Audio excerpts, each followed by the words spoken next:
Assalamualaikum warahmatullahi wabarakatuh. Perkenalkan, nama saya Dimas Surapandu, NIM 19072110000. Assalamualaikum warahmatullahi wabarakatuh. Perkenalkan, nama saya Dinda Nurhaliza, NIM 19072110067. Assalamualaikum warahmatullahi wabarakatuh.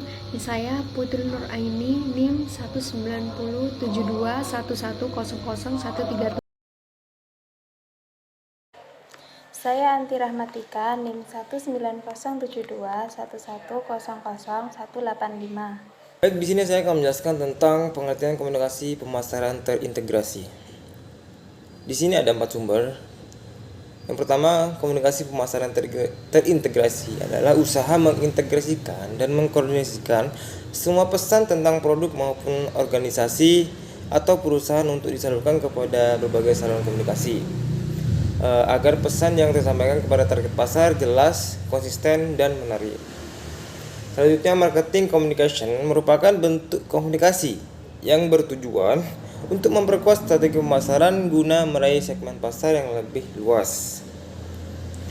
Perusahaan menggunakan berbagai bentuk komunikasi pemasaran untuk mempromosikan apa yang mereka tawarkan dalam mencapai tujuan finansial.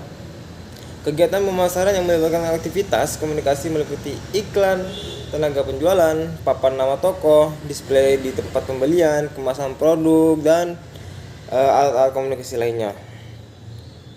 Komunikasi pemasaran adalah suatu kegiatan yang berupaya untuk pemaduan antara periklanan dengan alat-alat komunikasi pemasaran lainnya seperti humas, pemasaran langsung, promosi penjualan, serta event sponsorship untuk bisa bekerja bersama-sama. Yang selanjutnya, komunikasi pemasaran merupakan salah satu aktivitas yang dilakukan oleh organisasi atau privat maupun publik dalam memengaruhi, memersuasi, dan mengingatkan stakeholder atau bisa disebut juga dengan konsumen atau publik secara langsung maupun tidak langsung mengenai produk, barang, dan jasa yang dibuat oleh organisasi itu. Bisa dikemukakan bahwa komunikasi pemasaran merupakan salah satu momentum yang dilakukan oleh organisasi untuk berinteraksi dengan publik atau konsumennya.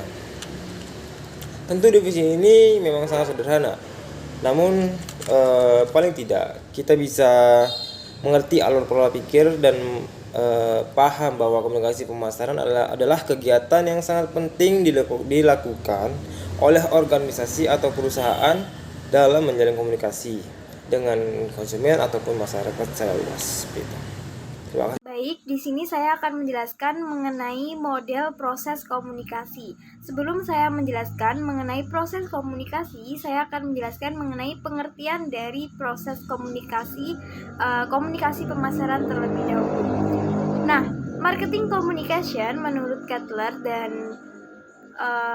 dan Keller ini adalah sarana di mana perusahaan berusaha untuk menginformasikan, membujuk, dan mengingatkan kepada konsumen secara langsung maupun tidak langsung mengenai produk dan merek yang mereka jual. Nah, di gambar di atas ini adalah model proses komunikasi pemasaran, di mana di tahap pertama itu ada sumber atau search. Nah, dalam sumber ini akan ditentukan tujuan komunikasi dan juga menetapkan sasaran komunikasi terlebih dahulu. Nah, dalam tahap ini, komunikasi dimulai dari sumber atau pihak yang mencoba menyampaikan pesan terhadap penerima, dalam hal ini adalah konsumen. Kemudian yang kedua, ini adalah encoding. Encoding atau proses ini adalah tujuannya yaitu menyandikan tujuan di atas menjadi sebuah pesan. Nah, kemudian pemasar menentukan bagaimana pesan itu dapat disusun dan agar dapat dipahami oleh audiens atau konsumen. Kemudian keseluruhan dari proses ini adalah dari perancangan pesan sampai dari penentuan jenis promosi yang akan dipakai, atau dalam hari ini adalah proses yang disebut encoding. Kemudian yang kedua adalah transmisi. Transmisi ini adalah proses pengiriman, yaitu menyampaikan pesan melalui media agar dapat dijangkau oleh sasaran audiensnya. Kemudian ada proses yang keempat, yaitu decoding. Decoding ini adalah proses yang merupakan memberikan respon oleh penerima agar pesan dapat dipahami dan juga dapat disimpan di memori audiens nantinya. Misalkan seperti iklan Rinso. Kan di iklan Rinso seperti yang kita lihat, ini adalah iklan dimana kalau kita di memori kita yang teringat ini adalah mengenai baju kotor kemudian dicuci. Nah, pastinya kita akan mengingat, oh itu iklan Rinso. Nah, seperti itu yang dimaksud dengan decoding. Jadi dalam hal ini perusahaan berusaha untuk membuat iklan tersebut dapat disimpan dan dapat disimpan di memori audiens nanti. Kemudian yang terakhir yaitu feedback atau umpan balik. Jadi dalam tahap ini yaitu tahap terakhir di mana perusahaan mengecek pemahaman pesan, dalam hal ini konsumen, apakah persis seperti yang mereka harapkan. Kemudian bagaimana menindaklanjuti mengenai pesan tersebut, apakah misalnya konsumen tersebut dengan cara melihat bagaimana apakah konsumen tersebut membeli produknya dan sebagainya. Baik, untuk materi selanjutnya akan disampaikan oleh teman saya. Baik, di sini saya akan menjelaskan tentang bauran komunikasi pemasaran. Yang pertama, definisi bauran komunikasi pemasaran. Bauran komunikasi pemasaran dapat diartikan sebagai penggunaan perpaduan penerapan alat promosi untuk meningkatkan pemasaran. Terdapat 5 alat promosi yang dimaksud antara lain pemasangan iklan, penjualan personal, promosi penjualan, hubungan masyarakat, dan komunikasi langsung. Penerapan bauran komunikasi pemasaran digunakan untuk pemenuhan target pasar yang harus dicapai. Selanjutnya, unsur bauran komunikasi pemasaran. Yang pertama itu iklan. Iklan diartikan sebagai upaya yang dilakukan untuk memberikan informasi terkait dengan produk. Tujuan dilakukannya iklan adalah untuk meyakinkan konsumen dan mempengaruhi perilaku konsumen untuk tertarik pada merek dan produk yang disediakan oleh perusahaan. Yang kedua, promosi penjualan. Promosi penjualan merupakan upaya untuk mempengaruhi konsumen untuk membeli produk yang ditawarkan. Promosi dilakukan melalui berbagai upaya, misalnya seperti diskon dan penawaran nilai tambah bila konsumen mau membeli produk. Yang ketiga, ada humas dan publikasi. Publisitas meliputi komunikasi sebagai upaya peningkatan citra produk, merek, atau nama perusahaan. Sebagai contoh, artikel liputan khusus koran Kompas yang membandingkan sejumlah merek laptop memberi informasi produk yang berguna bagi konsumen, tanpa pelaku pasar komputer mengeluarkan uang. Yang keempat, ada penjualan pribadi. Penjualan personal adalah salah satu upaya efektif sebagai lanjutan proses pembelian. Hal ini digunakan untuk membangun keyakinan dan mendorong aksi konsumen. Yang terakhir ada pemasaran langsung. Pemasaran langsung yaitu hubungan langsung dengan pelanggan yang ditargetkan secara tepat dengan tujuan mendapatkan tanggapan sesegera mungkin untuk menciptakan hubungan baik dengan pelanggan yang langgeng. Jadi di sini saya sebagai pemateri selanjutnya akan menjelaskan mengenai media sosial dalam komunikasi pemasaran. Jadi ada 3 fakta yang mendukung relevansi penggunaan media sosial untuk meningkatkan peluang bisnis. Yang pertama, menggunakan media sosial tumbuh begitu pesat. Yang kedua, pemasaran tradisional menjadi jalur yang penuh resiko untuk mempromosikan brand karena hubungan yang diciptakan hanya untuk jualan tidak lagi dapat diandalkan. Kemudian yang ketiga, media sosial berfokus pada komitmen, komunitas, dan pengaruh. Selanjutnya, jadi oleh karena itu media sosial memiliki karakteristik dan peran tersendiri. Karakteristik media sosial menurut Kaplan dan Hailin yaitu yang pertama, pesan yang disampaikan ditujukan kepada banyak orang, bukan hanya satu orang. Jadi kalau kita memposting sesuatu di media sosial itu pasti kan banyak dilihat oleh banyak orang, jadi tidak ditujukan untuk individu tertentu seperti itu. Kemudian yang kedua, pesan yang disampaikan bebas namun terseleksi lebih dahulu. Kemudian yang ketiga, pesan yang diberikan lebih cepat dibandingkan dengan media lainnya. Jika menggunakan media sosial kan ketika kita langsung menyebarluaskan pasti otomatis langsung cepat tersampai kepada pihak-pihak yang membaca pesan tersebut. Kemudian yang keempat, waktu interaksi ditentukan oleh penerima pesan. Jadi ketika seseorang baru menerima pesan tersebut, jadi ketika itulah waktu interaksi tersebut terjadi. Kemudian peran media sosial dalam pemasaran. Yang pertama, sebagai penelitian pemasaran pada usaha mencari informasi terkait kebutuhan konsumen. Jadi peran sosial itu bisa untuk meneliti pemasaran. Jadi kita bisa mencari informasi terkait apa sih yang dibutuhkan oleh konsumen pada saat ini, atau apa yang akan dibutuhkan oleh yang banyak diminati oleh konsumen pada saat ini gitu. Kemudian yang kedua, sebagai penghubung komunikasi di antara konsumen dan pemasaran. Jadi media sosial itu sebagai penghubung. Jadi bisa berkomunikasi antara konsumen dengan pemasaran. Kemudian yang ketiga, mendekatkan suatu organisasi atau perusahaan dengan konsumen. Kemudian yang keempat, media sosial ditujukan untuk membangun keterkaitan konsumen. Jadi implementasi media sosial untuk merek harus melalui perencanaan yang jelas dan strategi serta evaluasi yang terukur. Penggunaan media sosial bagi masing-masing merek tergantung pada merek itu tersendiri. Jadi sehingga ada 4 fungsi utama yang dapat dilakukan perusahaan melalui media sosial. Ada fungsi media pemasaran, bagian komunitas produk, alat sales channel improvement, dan saluran pelengkap layanan pelanggan atau customer service.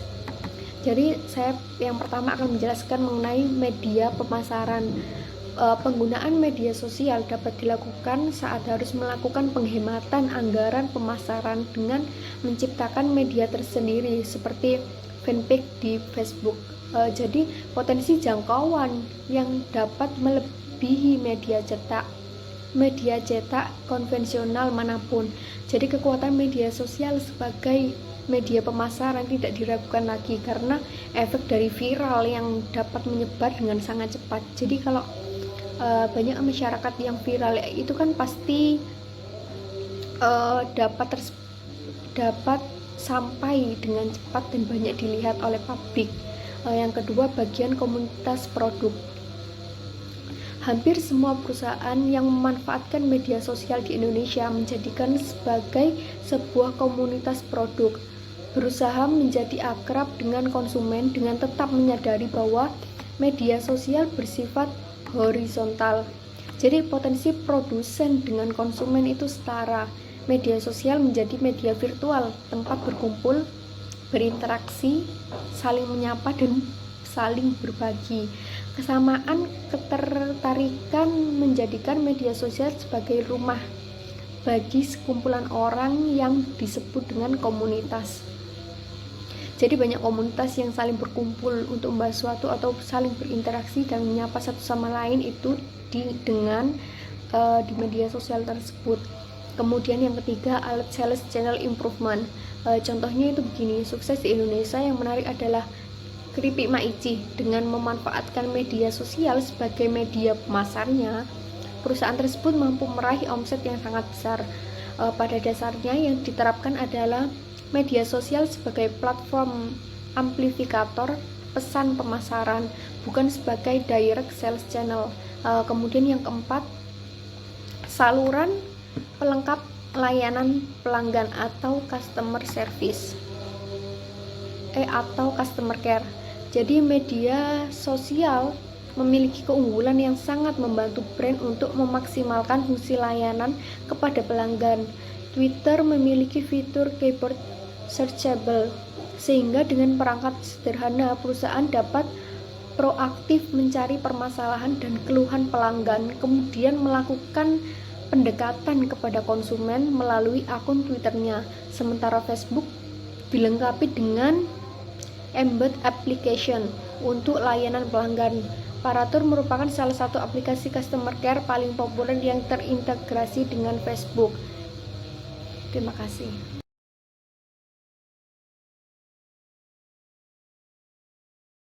Baik, selanjutnya saya akan menjelaskan mengenai komunikasi pemasaran terintegrasi atau Integrated Marketing Communication atau IMC.